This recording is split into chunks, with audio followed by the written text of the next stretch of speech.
So if you're familiar with Coconut Grove, easily the storm surge came well in over Bayshore Drive because we see boats all along Bayshore Drive. And here, I guess some good news is that these huge warehouse structures did not fail. They've been here a long time, and these things have been here since World War II.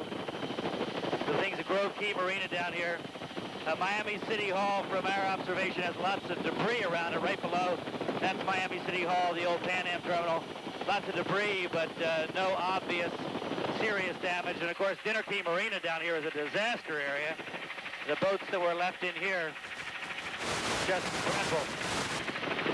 In fact, I haven't seen anybody down here at all. I don't know what they're going to do. How did they get all the boats? How do they do it, Bob? How do they get the boats out of there? Well, some of those that are like this one sunk, and some of the others out there, what they often do is they use helicopters to lift them out. If they're in close enough, they could use those barges with the cranes on top of them. Those next to the land, then you can use cranes. Tom, here's the barnacle. Look at the debris line there at the barnacle, halfway up the yard. We talked to those people yesterday, and they told us that that's the same place the debris line was in 1926. In the 26 hurricane, yeah. Same exact place. And, here you see, all along here, lots of debris, of course, but most of the homes sit well back, and here at Coconut Grove, there is a high ridge that runs along inland here, and most of the homes are up on a pretty good hill. And it looks like the storm surge did avoid most of the homes, but now we get down to an area where the homes are right on the water, and clearly the storm surge came right up into the first floor of those houses. Right, you see the debris line going again as you go right on up toward there. There's looks like a sort of a houseboat or whatever left up there in the debris. Boats up there. Now, you'll come all along here. Your people will come all along and measure this, will they not? Yes, we'll have some surveys that'll be done relative to the genetic heights, etc. So that'll be done out there right now, I think, coming in to do that. The Corps of Engineers does a lot of that for it. Yeah. And, of course, all these canals, people think they put their boats up the canals, and that's going to save them, but the storm surge doesn't care. It just comes right up the canal, just like it's part of the bay. That was the moorings that we just went by there, by the way. There's all of this area, of course, you're getting some of the wind damage too, but you've got all these houses in there with a nice tile roof that help. You see them there, and they're low. Here's one with about 2-story. Now, all the concrete block stucco, steel reinforced tie beams, that clearly has far superior building characteristics as compared to the frame structures. Even with our strap situation we use on the frame structures, we're seeing that here at the higher residential houses. There was 2-story, 3-story residential houses. We're down here now. I guess this is now Coconut Grove. Coconut Plum area. And so these have done pretty well. I think looks like they've done pretty well. You see, it's all steel reinforced tie beam kind of thing that's being constructed there. Well, you can see how it's being built. These houses are being built to stay. There's no question about it. Now, some of that under construction wasn't finished. You see the walls went because the tie beam hadn't been finished yet. But, yeah, that looks pretty good. I think, again, that's a confirmation of how good that kind of code is. Get down here, in spite of the fact we're now into what was the core of the storm.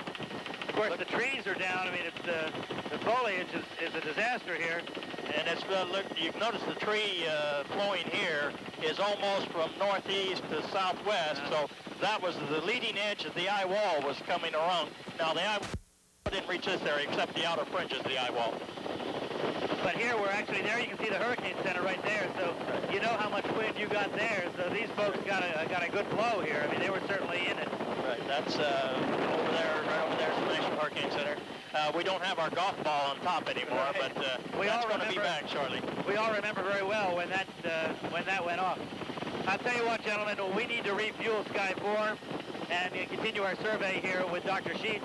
What he's doing, you might notice he's got his still camera with him, and we're taking rolls and rolls of film here to document this, and then they'll go back and examine it.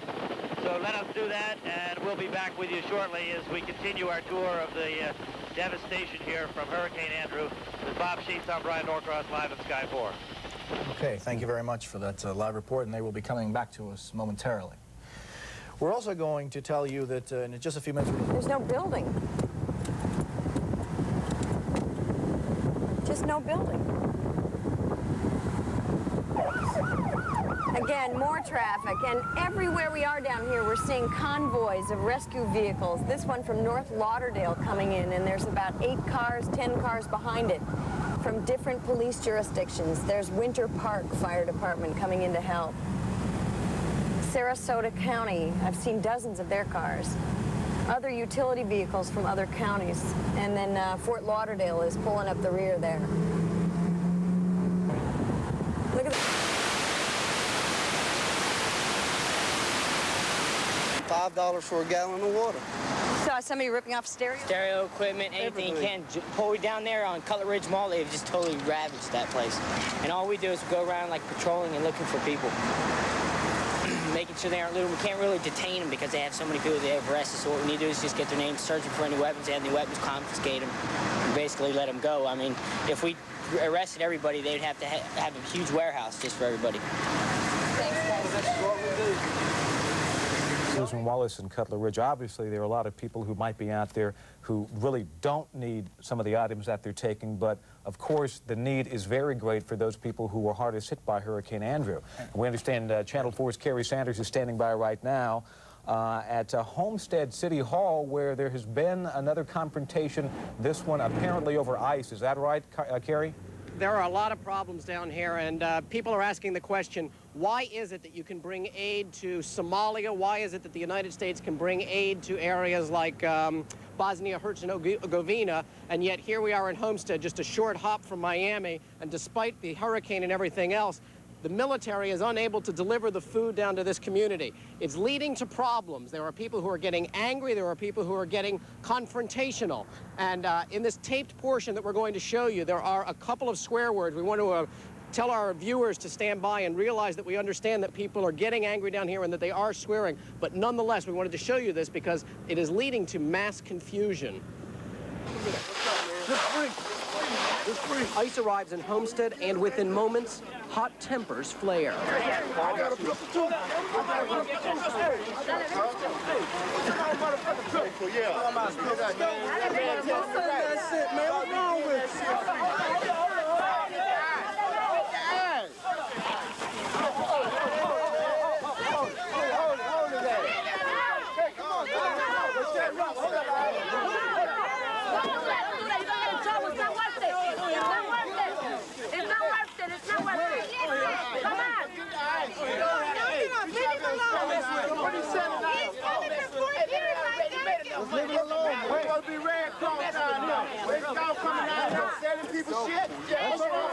The messages scrawled on what remains of rooftops are strategically placed. Want re-election. Send more help and materials. We need them. They're on the roofs because it seems as if military helicopters are flying back and forth, but with VIPs on board, they're not bringing food, they're not bringing water. We don't have milk, we don't have peppers, we don't have nothing, we don't even have a house to live in. You can't even get milk for your baby? No, you can't. They're not helping doing nothing. I mean, we need help. Help, Alicia City, everybody. While South Florida is donating enough of those materials for the folks down here, much of it is getting lost in a bureaucracy. At Opa-locka Airport, 10 choppers sit idle, pilots lounge, waiting for orders. The closest some get to what Hurricane Andrew has done to South Florida.